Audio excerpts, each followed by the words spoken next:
साहेब, ही दोघं नेते आपल्यासाठी आदरणीय आहे. मागच्या काळात तुम्ही बोलला होता की या दोघं नेत्यांमधील दरी जी आहे ती दूर करण्याचा प्रयत्न करेल. पुन्हा एकदा प्रयत्न करणार का? बघा, नक्कीच दोघं नेते माझ्यासाठी आदरणीय आहेच, कारण की दोघांचं स्थान माझ्या आयुष्यात हे महत्त्वाचं आहे. आज खडसेसाहेब घरातले व्यक्ती आहे. गिरीश भाऊंनी नेहमी मुलगी म्हणून माझ्याकडे बघितलं, म्हणजे मला सांभाळलेलं आहे. आज आमचे ते नेते आहे. माझा मुलगी म्हणून प्रयत्न हाच राहील की हे विषय कुठे ना कुठे बंद झाले पाहिजे आणि जिल्ह्याच्या विकासासाठी सगळ्या नेत्यांनी एकत्र येऊन काम केलं पाहिजे. आदरणीय आहे. मागच्या काळात तुम्ही बोलला होता की या दोघं नेत्यांमधील दरी जी आहे ती दूर करण्याचा प्रयत्न करेल. पुन्हा एकदा प्रयत्न करणार का? बघा, नक्कीच दोघं नेते माझ्यासाठी आदरणीय आहेच, कारण की दोघांचं स्थान माझ्या आयुष्यात हे महत्त्वाचं आहे.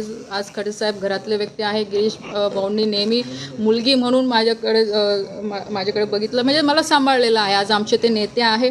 माझा मुलगी म्हणून प्रयत्न हाच राहील की हे विषय कुठे ना कुठे बंद झाले पाहिजे आणि जिल्ह्याच्या विकासासाठी सगळ्या नेत्यांनी एकत्र येऊन काम केलं.